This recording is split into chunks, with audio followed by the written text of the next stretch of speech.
Hi everyone, welcome to sleepy classes. Guys, आज हम discuss करेंगे annual session of Indian National Congress. तो चलिए सेशन को स्टार्ट करते हैं। अच्छा, सभी के सभी सेशंस कवर करने से पहले मैं आपको एक बार बता दूं कि 1885 में इंडियन नेशनल कांग्रेस का फॉर्मेशन होता है और किसके द्वारा किया जाता है? ए.ओ. ह्यूम के द्वारा। अब ए.ओ. ह्यूम एक ब्रिटिश ऑफिशियल हैं। जैसे ही यहाँ पर इंडियन नेशनल कांग्रेस का फॉर्मेशन होता है तो उसके बाद बहुत सारे इंडियन लीडर्स यहाँ पर इंडियन नेशनल कांग्रेस को ब्रिटिशर्स का ही पार्ट मानते हैं। और देखिए, ब्रिटिशर्स के द्वारा इंडियन नेशनल कांग्रेस का फॉर्मेशन यहाँ पर किया जा रहा है, तो कुछ ना कुछ ब्रिटिशर्स का भी यहाँ पर एम होगा। और ब्रिटिशर्स यहाँ पर क्या चाहते थे? देखिए, 1857 का रिवोल्ट हो चुका था और 1857 के रिवोल्ट को शांत कराने में ब्रिटिशर को बहुत ज़्यादा मशक्कत करनी पड़ी थी। अब ब्रिटिशर्स को पता था कि अगर हम यहाँ पर कोई ऐसा पार्टी नहीं बनाएंगे तो डेफिनेटली आने वाले समय में कोई ना कोई रिवोल्ट होगा और दिन प्रतिदिन जो रिवोल्ट होते हैं वो एक भयंकर रूप ले लेते हैं और उनको शांत करवाना बहुत ज़्यादा मुश्किल हो जाएगा। तो बेटर ये है कि हम एक पार्टी बनाते हैं, इंडियन नेशनल कांग्रेस, और जो भी देश के मुद्दे होंगे ये हमारे पास लेकर आएंगे और उन मुद्दों में से कुछ मान लेंगे हम और कुछ को नहीं मानेंगे। इससे होगा क्या? अल्टीमेटली जो देश का गुस्सा है, जो हमारी खराब पॉलिसीज़ हैं, उसको कहीं ना कहीं हम एक पार्टी के थ्रू शांत करवा पाएंगे। और जैसे हम कुकर को यूज़ करते हैं प्रेशर रिलीज करने के लिए, उसमें सेफ्टी लगा देते हैं, ऐसे ही इंडियन नेशनल कांग्रेस का रोल था कि जो ब्रिटिशर्स की खराब पॉलिसीज़ हैं और उसके खिलाफ जो देश का गुस्सा है, इंडियन नेशनल कांग्रेस उस गुस्से को शांत करवाने का काम करेगी। डेट्स वाई इस थ्योरी को हम क्या कहते हैं? Safety wall theory. अब यहाँ पर बहुत सारे इंडियन लीडर्स हैं, जैसे लाला लाजपत राय हैं, जो कहते थे कांग्रेस क्या है, एक तरह का रिप्रेजेंटेटिव है ब्रिटिशर्स का।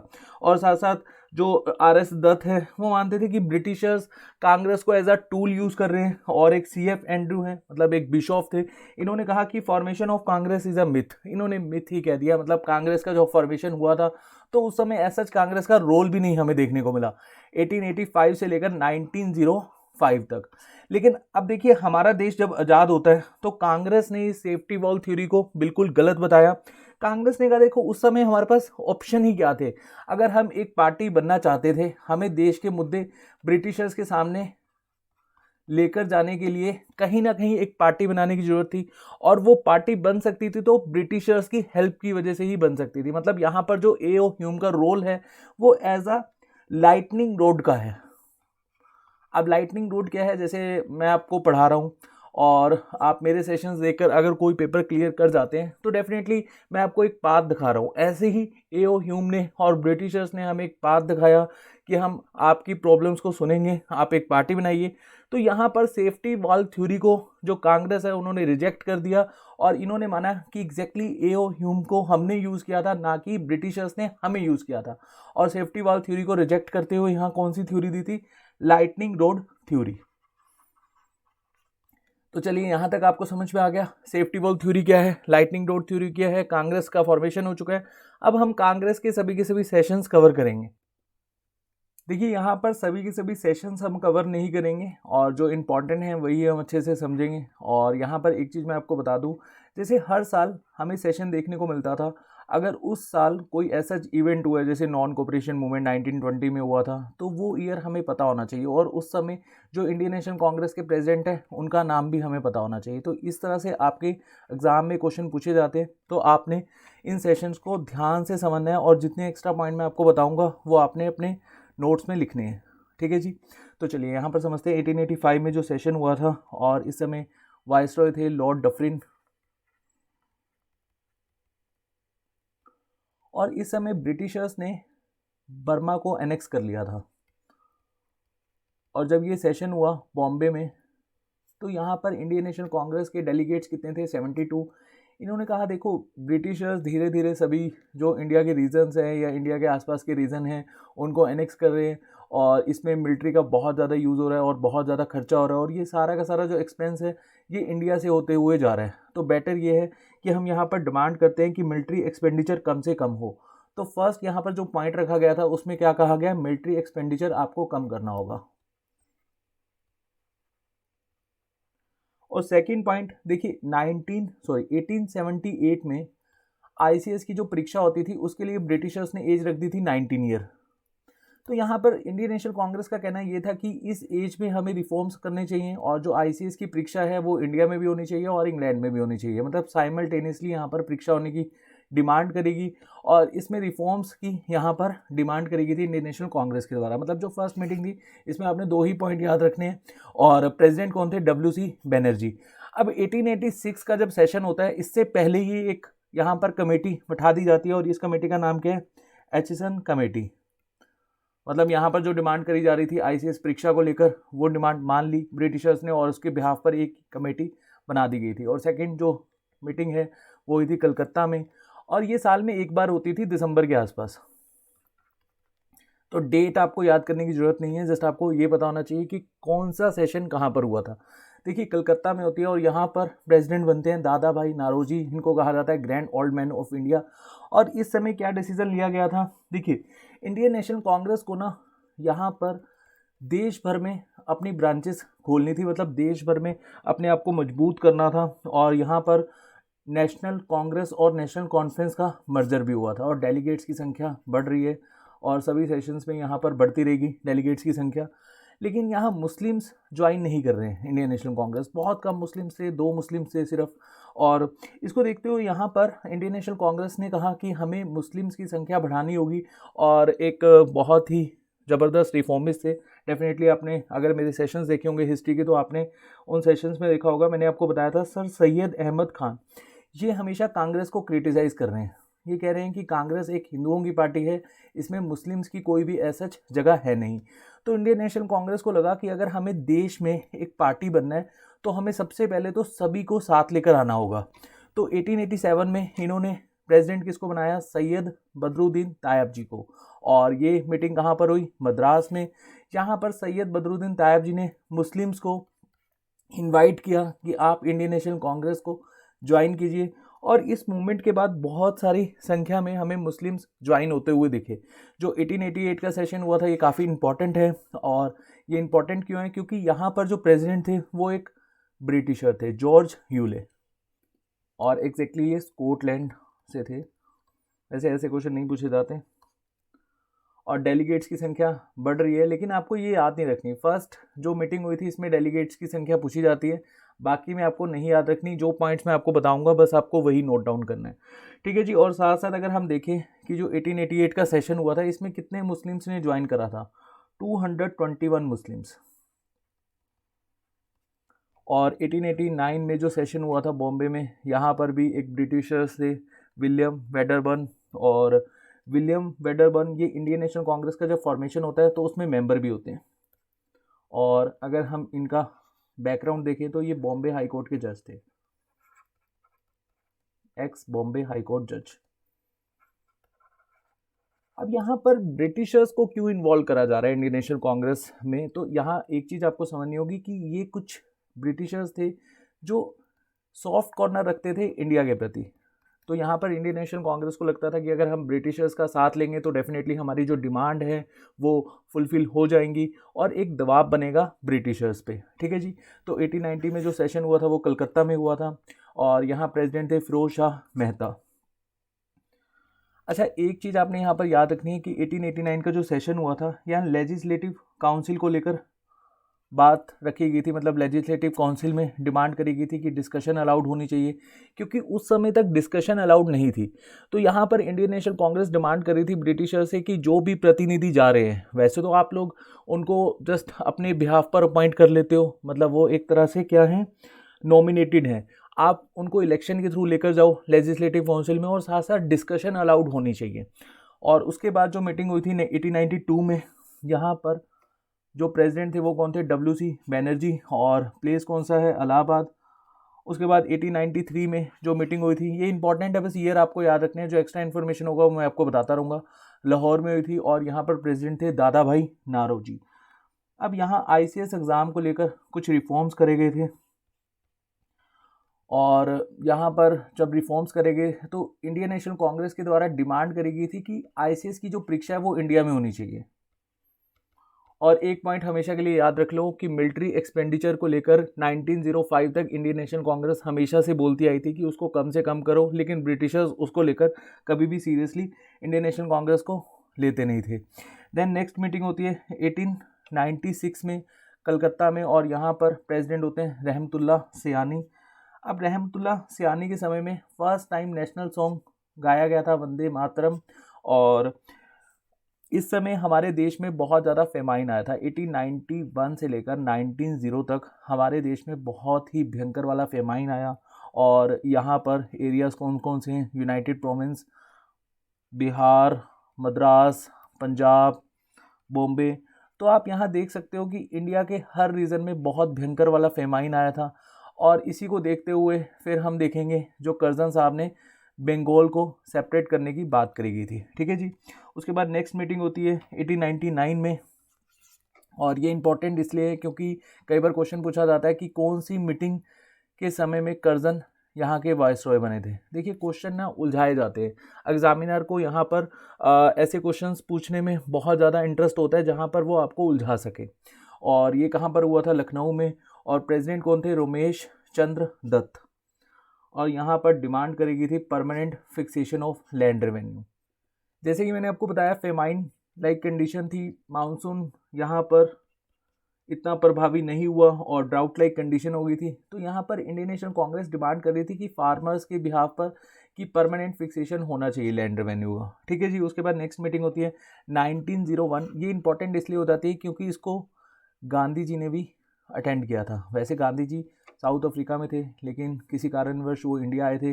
तो इंडिया में जैसे ही वो आते हैं तो इस मीटिंग को अटेंड करते हैं। और गांधी जी यहाँ पर बात करते हैं कि साउथ अफ्रीका में जो ब्रिटिशर्स के द्वारा रेशियल डिस्क्रिमिनेशन चल रहा है, इसका मुद्दा यहाँ पर भी बनना चाहिए, क्योंकि इंडिया में भी ब्रिटिशर्स कहीं ना कहीं रेशियल डिस्क्रिमिनेशन तो करते थे। तो गांधी जी का एक ही मोटो था कि रेशियल डिस्क्रिमिनेशन नहीं होना चाहिए। तो बस आपने याद रखना है 1901 जो मीटिंग हुई थी कलकत्ता में, जिसमें प्रेसिडेंट थे दिनेश वाचा, और इसको अटेंड किया था गांधी जी ने। ठीक है जी। नेक्स्ट मीटिंग 1904 में हुई थी बॉम्बे में। और यहाँ पर जिन्ना ने इस मीटिंग को अटेंड किया था। हेनरी कॉटन प्रेसिडेंट थे। अगेन यहाँ पर ब्रिटिशर ही प्रेसिडेंट है। उसके बाद 1905 में जो मीटिंग हुई थी ये बनारस में हुई थी। और यहाँ पर कर्जन साहब वापस आ चुके थे और नेक्स्ट वाइसरॉय मिंटो आ चुके थे। लेकिन बंगाल का सेपरेशन हुआ था 1905 में। तो डेफिनेटली ये ईयर काफ़ी इंपॉर्टेंट हो जाता है और क्वेश्चन पूछा जाता है कि इंडियन नेशनल कांग्रेस की मीटिंग कहाँ हुई थी? बनारस में। और प्रेसिडेंट कौन थे? गोपाल कृष्ण गोखले। अब देखिए यहाँ पर ना थोड़ा सा आपको देखना होगा कि जो इंडियन नेशनल कांग्रेस है उनके विचारधारा मैच नहीं कर रही है। मतलब कुछ लोग एक्सट्रीमिस्ट हो रहे हैं, कुछ लोग मॉडरेट्स हो रहे हैं, कुछ लोगों को लग रहा है कि ब्रिटिशर्स जो कर रहे हैं वो बिल्कुल सही है, हमें बिल्कुल शांतिपूर्वक तरीके से ब्रिटिशर्स से सभी की सभी अपनी डिमांड को मनवाना है। लेकिन कुछ लीडर यहाँ पर ये कह रहे हैं कि ब्रिटिशर्स ऐसे नहीं मानने वाले, इनको मार मार के हमें अपनी बातों को मनवाना होगा। ठीक है जी। तो यहाँ मुद्दा क्या था? बंगाल का सेपरेशन।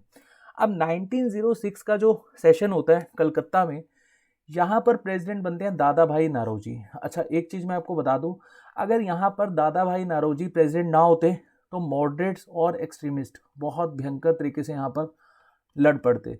और एक्सट्रीमिस्ट के बार बार कहने से, इनके दबाव की वजह से दादा भाई नारोजी ने इस मीटिंग में पहली बार मेंशन किया वर्ड स्वराज, कि हमें चाहिए पूर्ण स्वराज, हमें कोई भी यहाँ पर ऐसा आपकी शर्तें माननी ही नहीं है, हमें स्वराज चाहिए, मतलब हमें पूर्ण आज़ादी चाहिए। फिर 1907 का जो सेशन होता है, अच्छा 1906 में आपको पता है मुस्लिम लीग बन चुकी थी, ये याद रखना इंपॉर्टेंट है। और चलिए कमेंट सेक्शन में बताइएगा मुस्लिम लीग के फाउंडर कौन थे। अब यहाँ पर 1907 में मीटिंग होती है सूरत में। ये पहले होनी थी नागपुर में, क्योंकि नागपुर में इसलिए नहीं हुई थी, वहाँ पर ऐसा कहा जाता था ये एक्सट्रीमिस्ट का गढ़ है, अगर यहाँ मीटिंग होगी तो एक्सट्रीमिस्ट का दबदबा रहेगा। जो मॉडरेट्स थे वो चाहते थे शांतिपूर्वक तरीके से, जो हमारा पहले एजेंडा था ना हम उसी में चलते रहें, मतलब ब्रिटिशर्स के पास अपनी शर्तें लेकर जाएं और ब्रिटिशर्स उनमें से कुछ डिमांड को मान लें, कुछ को नहीं माने तो कोई दिक्कत नहीं, लेकिन हम ब्रिटिशर्स के साथ ही चलेंगे। तो ये मीटिंग शिफ्ट करेगी सूरत में और यहाँ पर प्रेसिडेंट थे रास बिहारी घोष। अब इस मीटिंग में लाला लाजपत राय को बोलने नहीं दिया जाता और कोई यहाँ पर सुरेंद्र नाथ बैनर्जी और फिरोज शाह मेहता पर चप्पल मार देता है या कुछ भी यहाँ पर मार देता है। तो एक्सट्रीमिस्ट और मॉडरेट्स यहाँ पर लड़ पड़ते हैं, बहुत भयंकर वाला बवाल होता है यहाँ पर। और इसी बवाल को देखते हुए जो इंडियन नेशनल कांग्रेस है उसमें स्प्लिट हो जाता है, मॉडरेट्स एंड एक्सट्रीमिस्ट। अब यहाँ पर जो एक्सट्रीमिस्ट हैं उनका तो एक ही मोटो होता है कि हमें अपने देश को आज़ाद करवाना है, चाहे कोई भी हम यहाँ पर पॉलिसी को लेकर आए। और इसी को देखते हुए जब यहाँ पर स्प्लिट होता है तो 1908 में फिर से यहाँ पर प्रेसिडेंट बनते हैं रास बिहारी घोष, क्योंकि यहाँ तो ऐसा कोई भी प्रमाण निकला नहीं होता, परिणाम निकला नहीं होता, तो यहाँ पर रास बिहारी घोष को ही प्रेसिडेंट बनाया जाता है। और ये मीटिंग यहाँ पर होती है मद्रास में। और मॉडरेट्स को लगता है क्यों ना हम अपना कॉन्स्टिट्यूशन फिर से लिखें, जो हमारी विचारधारा है उसको लेकर हम एक बार अपना मैनिफेस्टो या कॉन्स्टिट्यूशन फिर से लिखते हैं और उसी के अकॉर्डिंगली हम यहाँ पर चलेंगे। और 1909 का सेशन इसलिए इंपॉर्टेंट हो जाता है क्योंकि यहाँ पर फर्स्टली इंट्रोड्यूस करा गया था सेपरेट इलेक्टोरेट। अब सेपरेट इलेक्टोरेट क्या होता है यहाँ पर हम समझेंगे, एक बार देख लेते हैं कि ये मीटिंग कहाँ हुई थी, लाहौर में, और प्रेसिडेंट थे मदन मोहन मालवीय। तो सेपरेट इलेक्टोरेट यहाँ पर समझ लेते हैं। देखिए, मुस्लिम्स के लिए इंट्रोड्यूस करा गया था। अब मुस्लिम्स यहाँ पर मुस्लिम्स को ही वोट देंगे, इसको कहा जाता है सेपरेट इलेक्टोरेट। जैसे आज की डेट में रिजर्वेशन होता है, अगर कोई भी कैंडिडेट मुस्लिम हो, हिंदू हो या रिजर्व कैटेगरी में हो तो उसको सभी वोट देते हैं। लेकिन यहाँ पर जो सेपरेट इलेक्टोरेट है वो ये कह रहा है कि अगर कोई मुस्लिम कैंडिडेट होगा तो उसको मुस्लिम्स ही वोट दे पाएंगे, हिंदू वोट नहीं दे पाएंगे। तो फर्स्टली यहाँ पर इंट्रोड्यूस करा गया था। डेट्स वाई मिंटो को हम कॉमनल फादर भी कहते हैं। और 1910 में, अच्छा एक चीज़ मैं आपको यहाँ पर बता दूँ, आपको शायद यहाँ पर ये पॉइंट सुनकर थोड़ी सी हैरानी होगी, जिन्ना इसको सपोर्ट नहीं कर रहे थे सेपरेट इलेक्टोरेट को, जिन्ना अभी भी इंडियन नेशनल कांग्रेस की विचारधारा से सहमत थे। तो ना तो यहाँ पर पाकिस्तान का ऐसा इनके मन में कुछ था, और ना ही इन्होंने मुस्लिम लीग को अभी तक ज्वाइन करा था, और ना ही ये सेपरेट इलेक्टोरेट के फेवर में थे। 1910 में अगर हम देखें सिचुएशन क्या थी, इलाहाबाद में सेशन होता है और अगेन यहाँ पर एक ब्रिटिशर को बनाया जाता है, विलियम वेंडरबर्ग। और ये नाम बहुत इंपॉर्टेंट है, इंडियन नेशनल कांग्रेस के फॉर्मेशन के समय से ये नाम इंपॉर्टेंट हो जाता है। ठीक है जी। और यहाँ पर ऐसा कोई पॉइंट नहीं है, बस आपको याद रखना है। 1911 में कलकत्ता में सेशन हुआ था और इसके प्रेसिडेंट थे भीषण नारायण धर। और आपको याद आ रहा होगा दिल्ली में दरबार सजा था, दिल्ली दरबार, काफ़ी इंपॉर्टेंट साल था ये। और किंग जॉर्ज फिफ्थ फाइनली हमारे इंडिया पधारे थे अपनी वाइफ के साथ, और इनकी वाइफ का नाम था मैरी। यहाँ पर MARRIE भी हो सकता है, तो नाम मैरी है, स्पेलिंग आप यहाँ पर अपने अकॉर्डिंगली देख लेना।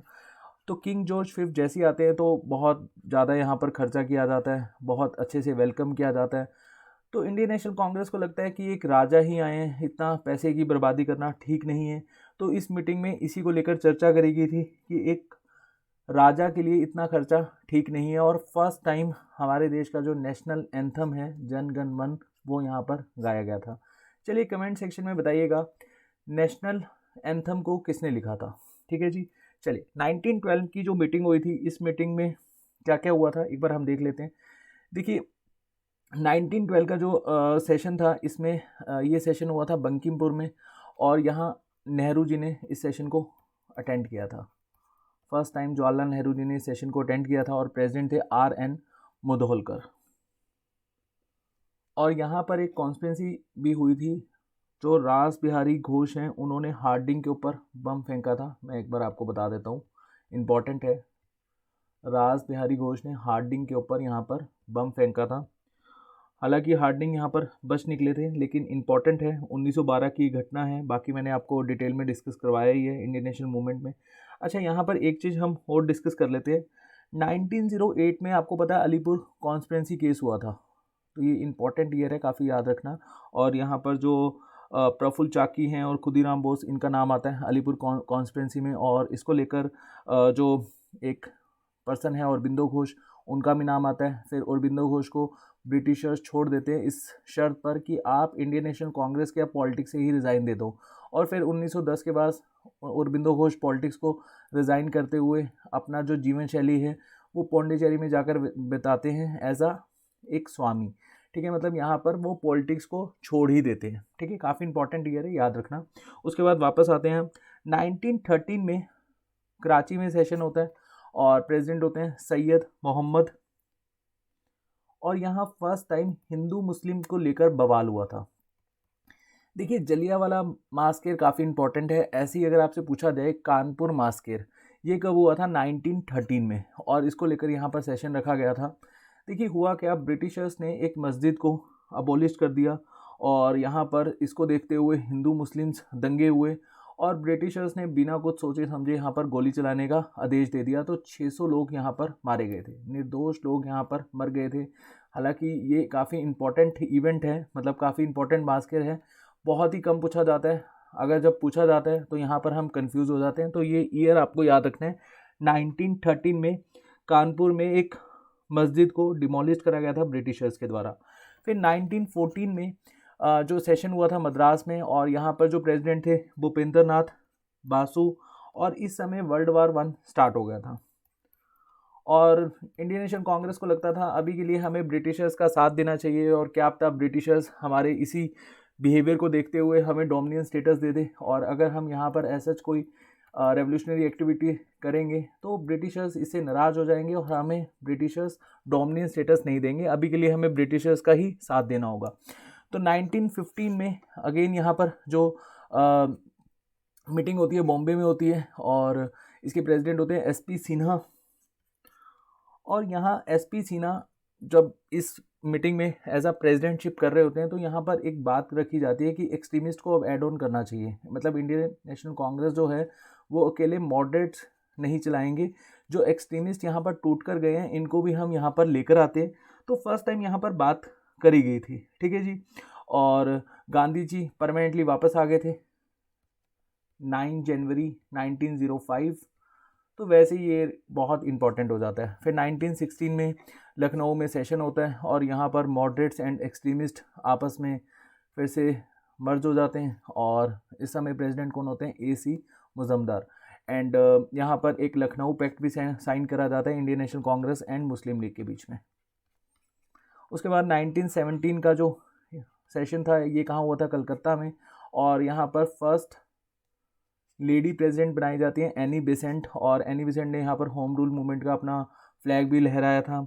अच्छा, यहाँ पर जो एनी बेसेंट का जो सेशन था ये इंपॉर्टेंट क्यों हो जाता है, क्योंकि इस समय आपको याद आ रहा होगा चंपारण का एक सत्याग्रह भी हुआ था। तो गांधी जी भी काफ़ी ज़्यादा लाइमलाइट में आए थे, और गांधी जी को काफ़ी ज़्यादा यहाँ पर इंपॉर्टेंस मिली थी, और इंडियन नेशनल कांग्रेस में एक विचारधारा पलने लगी थी गांधी जी को लेकर कि गांधी जी आए हैं और गांधी जी की विचारधारा में ही हमें यहाँ पर चलना होगा।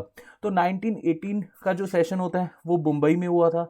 सैयद हसन इमाम यहाँ के प्रेसिडेंट होते हैं, और इस समय ऐसा कौन सा इवेंट होता है, खेड़ा सत्याग्रह। ये भी काफ़ी इंपॉर्टेंट है। मतलब ये जो चंपारण और खेड़ा सत्याग्रह होता है इसके बाद गांधी जी काफ़ी ज़्यादा हाईलाइट हो जाते हैं, मतलब काफ़ी ज़्यादा इनको इंपॉर्टेंस मिलने लग जाती है देश में। फिर 1919 का सेशन, ये तो इम्पॉर्टेंट है ही, और यहाँ पर प्रेसिडेंट कौन होते हैं, मोतीलाल नेहरू। और इस समय खिलाफत आंदोलन चल रहा होता है हमारे इंडिया में, और जलियांवाला बाग मास्कर होता है। और इसके देखिए जलियांवाला बाग मास्कर के बाद ही इंडियन नेशनल कांग्रेस अमृतसर में सेशन करती है, जानकर कि यहाँ पर जो देश में अमृतसर के लोग हैं उनको ऐसा लगे कि इंडियन नेशनल कांग्रेस हमेशा के लिए आपके साथ खड़ी है, और जो भी ये इवेंट हुआ है वो बहुत गलत हुआ है, हम इसके लिए बहुत ही ज़्यादा स्ट्रांगली ब्रिटिशर्स पर दबाव बनाएंगे। और इसी को देखते हुए यहाँ पर एक हंटर कमीशन भी लाया गया था। अब इंडियन नेशनल कांग्रेस को लगता था कि हंटर कमीशन यहाँ पर अपना कोई ऐसा इम्पैक्ट डालेगा, और मतलब यहाँ पर जो भी जनरल डायर जो यहाँ पर जिन्होंने बिना कुछ सोचे समझे गोलियां चलाने का हुक्म दिया था तो उनको सज़ा होगी हंटर कमीशन के ज़रिए। लेकिन 1920 का जो सेशन होता है यहाँ पर इंडियन नेशनल कांग्रेस बहुत ज़्यादा डिसअपॉइंट होती है, क्योंकि हंटर कमीशन क्लीन चिट दे देता है जनरल डायर को, और इंडियन नेशनल कांग्रेस को लगता है कि अब ब्रिटिशर से हमें यहाँ पर कोई भी उम्मीद नहीं है। तो गांधी जी यहाँ पर एक मूवमेंट लॉन्च करते हैं, नॉन कोऑपरेशन मूवमेंट। काफ़ी इंपॉर्टेंट ईयर है नॉन कोऑपरेशन मूवमेंट। अच्छा, ये एक चीज़ मैं आपको बता दूं, 1920 में ना 2 सेशन हुए थे। एक सेशन हुआ था मई में, और अगर आपसे क्वेश्चन पूछा जाए कि इंडियन नेशनल कांग्रेस ने नॉन कोऑपरेशन मूवमेंट कब लॉन्च करा गया था, मतलब कब हंटर कमीशन के विरोध में सेशन रखा गया था, तो मई 1920 में आएगा। और इसके जो प्रेसिडेंट थे वो थे लाला लाजपत राय। ये समटाइम्स हम कंफ्यूज हो जाते हैं, तो ये आपने याद रखना है। 2 सेशन हुए थे 1920 में। 1921 में अहमदाबाद में सेशन हुआ था, और यहाँ पर प्रेसिडेंट थे CR दास, लेकिन अनफॉर्चुनेटली CR दास को जेल में डाल दिया था ब्रिटिशर्स ने, तो टेम्परेरी प्रेसिडेंट बनाए गए थे हकीम अजमल खान। इतना इंपॉर्टेंट सेशन नहीं है, बस आपको इतना ही याद रखना है इसमें से। और उसके बाद 1922 का जो सेशन हुआ था, non cooperation movement Indian National Congress वापस ले चुकी थी और ये सेशन हुआ था गया में। और यहाँ पर फिर से प्रेसिडेंट बनाया गया था CR दास, क्योंकि 1921 का जो सेशन हुआ था इसमें तो ये जेल में थे, तो इनको फिर से यहाँ पर प्रेसिडेंट बनाया गया था CR दास को। अब गांधी जी जेल में थे और इंडियन नेशनल कांग्रेस में ना दो विचारधारा यहाँ पर हमें देखने को मिली फिर से, no changer and pro changer. अब नो चेंजर यहाँ पर क्या कह रहे हैं कि जो गांधी जी करेंगे हम तो उन्हीं के साथ हैं और उन्हीं की विचारधारा में हम हाँ में हाँ मिलाएंगे। जब तक गांधी जी जेल में रहेंगे तो हम इंडियन नेशनल कांग्रेस को स्ट्रॉन्ग करेंगे, यहाँ पर स्कूल बनवाएंगे और इवेंट्स करेंगे, देश को जागरूक करेंगे कि इंडियन नेशनल कांग्रेस ही एक इकलौती पार्टी है जो आपके हित में खड़ी है और ब्रिटिशर्स के खिलाफ हम मिलकर जंग लड़ेंगे, बिल्कुल गांधी जी की विचारधारा में। तो नो चेंजर्स तो यहाँ पर गांधी जी की विचारधारा पर ही चल रहे होते हैं। लेकिन प्रो चेंजर्स ये चाहते हैं कि हम लेजिस्लेटिव काउंसिल का पार्ट बनते हैं और वहाँ पर जितने भी बिल पास करे जाएंगे, अगर हम वहाँ पर उन बिल को एज अ मेजॉरिटियन पास नहीं करवा पाए तो कोई दिक्कत नहीं, जो भी ब्रिटिशर्स बिल पास करवाएंगे उनका हम विरोध करेंगे, मतलब लेजिस्लेटिव काउंसिल का पार्ट हमें होना चाहिए। तो ये जो नो चेंजर हैं और गांधी जी चाहते थे कि जो इंडियन नेशनल कांग्रेस है वो कभी भी लेजिस्लेटिव काउंसिल का पार्ट ना हो, क्योंकि गांधी जी को ऐसा लगता था कि अगर हम लेजिस्लेटिव काउंसिल का पार्ट बनेंगे तो डेफिनेटली हम यहाँ पर करप्शन करेंगे। लेकिन CR दास यहाँ पर नहीं मानते और जितने भी प्रो चेंजर लीडर होते हैं जैसे CR दास हैं और मोतीलाल नेहरू हैं, तो ये अलग हो जाते हैं। तो इनको लगता है कि नहीं, हमें तो ना लेजिस्लेटिव का पार्ट ही बनना है। तो यहाँ अलग से विचारधारा हमें देखने को मिलती है और इसी की वजह से यहाँ पर स्प्लिट होता है और कांग्रेस में ही एक पार्टी बन जाती है, स्वराज्य पार्टी।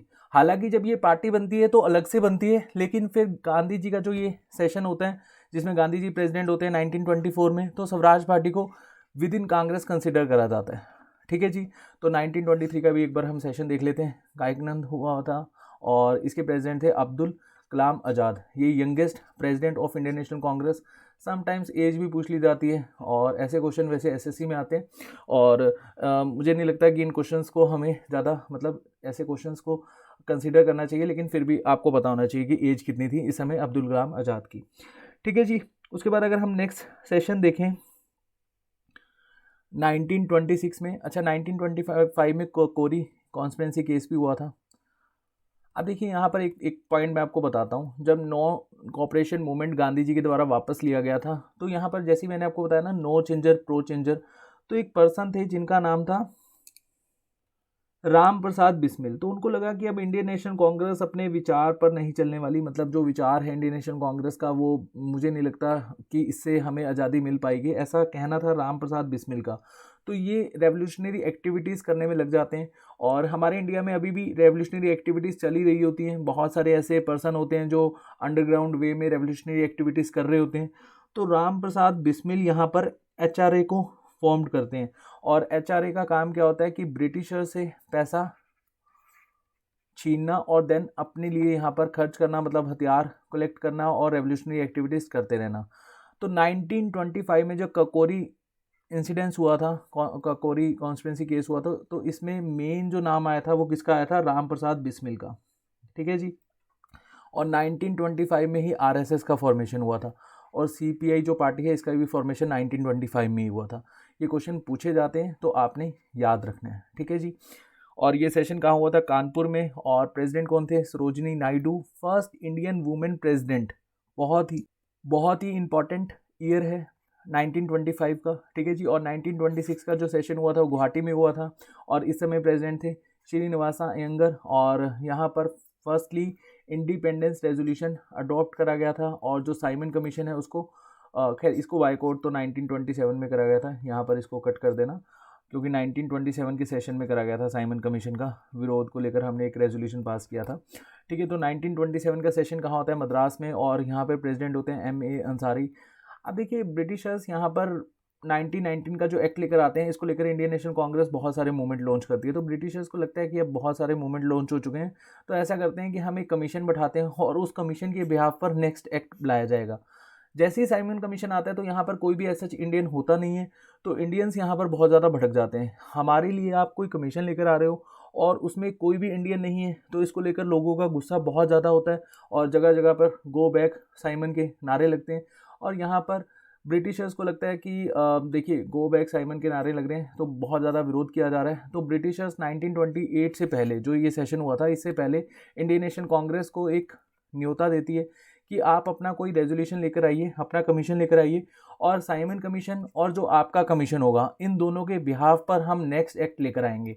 तो मोतीलाल नेहरू प्रेसिडेंट बनते हैं और ये कलकत्ता में हुआ था सेशन, और यहाँ पर फर्स्ट टाइम ड्राफ्ट किया जाता है मिनी कॉन्स्टिट्यूशन, या फिर फर्स्ट टाइम जो कॉन्स्टिट्यूशन ड्राफ्ट करा गया था या नेहरू रिपोर्ट, और वो कब करेगी थी, इस सेशन के दौरान। और यहाँ पर हम डिमांड कर रहे थे डोमिनियन स्टेटस की, और हमने ब्रिटिशर्स को 2 साल तक का टाइम दिया था कि डोमिनियन स्टेटस आप हमें दे दो, 2 साल के आसपास का आपको टाइम हम दे रहे हैं। लेकिन ब्रिटिशर्स ने यहाँ पर सीरियसली लिया नहीं, तो गांधी जी ने अल्टीमेटम दिया कि अगर आप सीरियसली नहीं दोगे तो हम यहाँ पर लॉन्च कर देंगे सिविल डिसोबीडिएंट मूवमेंट। तो उसके बाद हमें सिविल डिसोबीडिएंट मूवमेंट देखने को मिले थे। बट चलिए हम यहाँ पर आते हैं वापस। 1929 में जो सेशन हुआ था लाहौर में, और यहाँ पर प्रेसिडेंट बने थे जवाहरलाल नेहरू जी, और ये फर्स्ट ऐसा सेशन था जिसमें इलेक्शन नहीं हुए थे, और ऐसा कहा जाता है कि मोतीलाल नेहरू जी के इन्फ्लुएंस के बिहाफ पर नेहरू जी को यहाँ पर, मतलब जवाहरलाल नेहरू जी को अपॉइंट कर लिया गया था एज अ प्रेसिडेंट। और जवाहरलाल नेहरू जी जैसे ही प्रेसिडेंट बनते हैं, और इस समय इंडियन नेशनल कांग्रेस का जो गुस्सा है वो 7वें आसमान में होता है, और इनको लगता है कि अब ब्रिटिशर से बात करना बिल्कुल बेकार है, तो क्यों ना हम अपना यहाँ पर एक एजेंडा लेकर आएँ। और फर्स्ट टाइम जवाहरलाल नेहरू जी ने यहाँ पर पूर्ण स्वराज रेजोल्यूशन पास करवाया था। और आपको याद आ रहा होगा 26 जनवरी 1930 पहली बार हमारा जो तिरंगा है उसको लहराया गया था। अब हमें डोमिनियन स्टेटस चाहिए ही नहीं, आधी अधूरी चाहिए, जो आज़ादी है वो चाहिए नहीं। अब हमें क्या चाहिए, पूर्ण स्वराज चाहिए, मतलब फुल इंडिपेंडेंस चाहिए। डोमिनियन स्टेटस होता क्या है, जैसे आज की डेट में न्यूजीलैंड और ऑस्ट्रेलिया के पास है, मतलब इंटरनली तो वो फ्री है, लेकिन मोनार्की किसकी है, यूके की प्रेसिडेंट जो क्वीन है उनकी, ठीक है। उसके बाद 31 का जो सेशन हुआ था कराची में, और इसके प्रेसिडेंट थे वल्लभ भाई पटेल, और यहाँ पर रेजोल्यूशन लिया गया था एज अ फंडामेंटल राइट्स हमारे क्या होने चाहिए। नेशनल इकोनॉमिक प्रोग्राम लॉन्च करा गया था कि हमें अपने देश को इकोनॉमी वाइज भी काफ़ी आगे लेकर जाना है। तो ये कुछ यहाँ पर रेजोल्यूशन पास करे गए थे 1931 में। और आपको याद आ रहा होगा 1931 में गांधी इरविन समझौता भी हुआ था, गांधी इरविन पैक्ट। और इस पैक्ट में इंडियन नेशनल कांग्रेस ने गांधी जी को अपॉइंट किया था कि आप सेकेंड राउंड टेबल कॉन्फ्रेंस को अटेंड करेंगे। 3 राउंड टेबल कॉन्फ्रेंस हुई थी लंदन में, इंडियन नेशनल कांग्रेस ने सिर्फ सेकंड को ही अटेंड किया था। ये मैंने काफ़ी डिटेल में एनुअल से जो हमारे इंडियन नेशनल मूवमेंट थे उसमें डिस्कस करवाया हुआ है, ठीक है जी। उसके बाद 1933 का जो सेशन होता है, और ये कहाँ पर होता है, कलकत्ता में। नील सेन गुप्ता यहाँ की प्रेसिडेंट होती है, मतलब इस समय की प्रेसिडेंट होती हैं। और ये किसकी वाइफ होती हैं, जतिन सेन गुप्ता की। जो जतिन सेन गुप्ता हैं वो बहुत ही करीबी माने जाते हैं महात्मा गांधी जी के। तो समटाइम्स ऐसे क्वेश्चन पूछ लिए जाते हैं, और ये इम्पॉर्टेंट क्यों है, क्योंकि इस समय फर्स्ट टाइम पाकिस्तान डिक्लेरेशन की बात रखी गई थी। और 1934 का जो सेशन होता है बॉम्बे में, और यहाँ पर प्रेसिडेंट होते हैं राजेंद्र प्रसाद जी। और first time Indian National Congress demand करती है सेपरेट कॉन्स्टिट्यूशन असेंबली बनाने की, और जिसमें हम फ्रेम कर पाएंगे अपना कॉन्स्टिट्यूशन ऑफ इंडिया। लेकिन आपको बताइए ब्रिटिशर्स यहाँ पर डिमांड मानती नहीं है। लेकिन फर्स्ट टाइम जो डिमांड करी गई थी, ये इंपॉर्टेंट है, कब करी गई थी, 1934 में। अच्छा, एक चीज़ मैं आपको बता दूँ, अब खादी को बहुत ज़्यादा इंपॉर्टेंस देने लग गए थे, क्योंकि गांधी जी का यहाँ पर काफ़ी ज़्यादा एक इम्पॉर्टेंट रोल था, और खादी को ही इंडियन नेशनल कांग्रेस जो थे इस मीटिंग में अटेंड करने के लिए पहनते थे, और जितने भी इवेंट करे जाते थे वो खादी से रिलेटेड ही होते थे। और डेलीगेशन की संख्या इतनी बढ़ गई थी, तो यहाँ पर इंडियन नेशनल कांग्रेस ने कहा कि 500 पर्सन का एक डेलीगेट यहाँ पर पहुँचे, क्योंकि संख्या बहुत ज़्यादा बढ़ जाती थी। तो इंडियन नेशनल कांग्रेस की जो सेशन होता था उसमें काफ़ी लोग पहुंच जाते थे, तो ऐसा कहा जाता था कि 500:1, मतलब 1 पर्सन 500 पर्सन को रिप्रेजेंट करेगा। तो इस तरह से ये मीटिंग अटेंड करने के लिए यहाँ पर पहुँचते थे। फिर 1936 का जो सेशन हुआ था, अगेन यहाँ पर प्रेसिडेंट बनते हैं जवाहरलाल नेहरू जी, और ये सेशन हुआ था लखनऊ में। उसके बाद 1937 का जो सेशन हुआ, यहाँ पर जवाहरलाल नेहरू जी ही प्रेसिडेंट बनते हैं, और ये पहला ऐसा सेशन था जो गाँव में रखा गया था। और first time Indian National Congress ने किसान सभा के साथ मर्ज किया था, मतलब जो इनकी विचारधारा है उसके साथ इंडियन नेशनल कांग्रेस सहमत हुई थी। और ये कहाँ पर हुआ था, फैज़पुर में। काफ़ी इंपॉर्टेंट सेशन है, और ऐसे क्वेश्चन पूछे जाते हैं, बताइए फर्स्ट रूलर सेशन कहाँ हुआ था, फैज़पुर में। 1938 में कहाँ पर हुआ था, हरिपुरा में, और यहाँ पर प्रेसिडेंट बने थे सुभाष चंद्र बोस। और यहाँ सुभाष चंद्र बोस ने कुछ चेंजेस करे थे, नेशनल प्लानिंग कमेटी बनाई गई थी, और इसके चेयरमैन बनाए गए थे जवाहरलाल नेहरू। और देखिए 1938 का जो सेशन है काफ़ी इंपॉर्टेंट है, बहुत बार पूछा जाता है। यहाँ पर जवाहरलाल नेहरू जी ने सुभाष चंद्र बोस जी ने हरिपुरा रेजोल्यूशन भी पास किया था कि हमें पूर्ण स्वराज चाहिए, चाहे हमें कैसे भी यहाँ पर पूर्ण स्वराज लेना पड़े। 1939 का जो सेशन होता है, और इस सेशन में गांधी जी अपना एक कैंडिडेट खड़ा करते हैं जिनका नाम है पटाभी सीतारमैया, लेकिन बहुत ज़्यादा यहाँ पर लोग पसंद करते हैं सुभाष चंद्र बोस को, तो ये सेशन में सुभाष चंद्र बोस जीत जाते हैं। लेकिन यहाँ जैसे ही गांधी जी का कैंडिडेट हारता है पटाभी सीतारमैया, तो गांधी जी कहते हैं ये इसकी हार मेरी हार है। तो जब गांधी जी ऐसी स्टेटमेंट देते हैं तो बहुत सारे जो इंडियन नेशनल कांग्रेस के लीडर हैं वो सुभाष चंद्र बोस के एंगेस्ट में चले जाते हैं और गांधी जी के फेवर में चले जाते हैं कि गांधी जी ने यहाँ पर ऐसे कैसे बोल दिया कि ये मेरी हार है। तो एक तरह से इंडियन नेशनल कांग्रेस में दो विचारधारा हमें देखने को मिलती है। तो सुभाष चंद्र बोस पर काफ़ी दबाव होता है और सुभाष चंद्र बोस यहाँ पर रिज़ाइन दे देते हैं, और जैसे ही रिज़ाइन देते हैं तो इंडियन नेशनल कांग्रेस के टेम्परेरी प्रेसिडेंट बनते हैं राजेंद्र प्रसाद। और फिर 1940 का जो सेशन होता है रामगढ़ में, अब्दुल कलाम आज़ाद यहाँ पर प्रेसिडेंट बनते हैं। और इस समय आपको पता है वर्ल्ड वॉर सेकंड स्टार्ट हो चुका है, और वर्ल्ड वॉर सेकंड में ब्रिटिशर्स ने हमसे बिना पूछे इंडिया को उसका पार्ट बना दिया। और यहाँ पर जितने भी इंडियन नेशनल कांग्रेस की तरफ से लेजिस्लेटिव काउंसिल में मेंबर गए होते हैं और कैबिनेट का हिस्सा होते हैं वो रिज़ाइन दे देते हैं। और यहाँ पर ब्रिटिशर्स को लगता है कि इंडियन नेशनल कांग्रेस बवाल ना कर दे, और ब्रिटिशर्स एक ऑफ़र देते हैं जिसको हम कहते हैं अगस्त ऑफ़र। और अगस्त ऑफर में भी क्या बात करी जा रही है, डोमिनियन स्टेटस। जैसे ही वर्ल्ड वॉर सेकंड खत्म होगा हम आपको डोमिनियन स्टेटस दे देंगे। लेकिन frustration level Indian National Congress का इतना हाई हो जाता है कि ब्रिटिशर्स के मुंह से जैसे ही डोमिनियन स्टेटस सुनते हैं तो यहाँ पर इनको लगता है कि ऑफर में नेक्स्ट हमें बात करने की ज़रूरत ही नहीं है, क्योंकि डोमिनियन स्टेटस की हम डिमांड कर रहे थे 1928 तक। अब तो हमें पूर्ण स्वराज चाहिए, और वर्ल्ड वॉर सेकंड कब खत्म हो किसी को भी कोई भी आइडिया नहीं था। ठीक है जी। और उसके बाद 1941 से लेकर 45 के बीच में कोई ऐसा सेशन ही नहीं होता, क्योंकि इंडिविजुअल सत्याग्रह हमें देखने को मिले, क्विट इंडिया मूवमेंट देखने को मिला, RIN म्यूटिनी हमें देखने को मिला। तो यहाँ पर वर्ल्ड वॉर सेकेंड चल रहा था, तो एनुअल सेशंस हुए ही नहीं थे। उसके बाद 1946 में मेरठ में सेशन होता है और प्रेसिडेंट होते हैं आचार्य JB कृपलानी। और ये पहला ऐसा सेशन है जो प्री इंडिपेंडेंस, मतलब हमारी आज़ादी से, हमारे देश की आज़ादी से पहले सेशन हुआ था। और नाम याद रखना, जब देश आज़ाद हुआ तो प्रेसिडेंट कौन थे, आचार्य JB कृपलानी। और 1948 का जो सेशन है, बस ये इसलिए पूछा जाता है कि आज़ादी के बाद जो इंडियन नेशनल कांग्रेस का सेशन हुआ था इसमें प्रेसिडेंट कौन थे, पटाभी सीतारमैया। चलो फाइनली ये जीत गए थे, इंडियन नेशनल कांग्रेस के प्रेसिडेंट बन गए थे। ठीक है जी। तो होपफुली इस सेशन में आपको बहुत कुछ सीखने को मिला होगा, और हमने काफ़ी एक क्विक वे में सभी के सभी सेशंस को कवर किया है। देखिए स्टैटिक के पॉइंट ऑफ व्यू से ये बहुत ही इंपॉर्टेंट टॉपिक है। वैसे मॉडर्न हिस्ट्री मैंने काफ़ी डिटेल में ऑलरेडी कवर करवाई हुई है, और वहाँ पर आप प्ले लिस्ट में जाकर सभी के सभी सेशंस को एक्सेस कर सकते हैं। और जो भी आपके डाउट होंगे इस सेशन से रिलेटेड प्लीज़ कमेंट सेक्शन में पोस्ट कीजिएगा, और जो भी मैंने क्वेश्चन पूछे हैं वो भी आपने मुझे बताने हैं। चलिए अपना ध्यान रखिए। Thank you so much.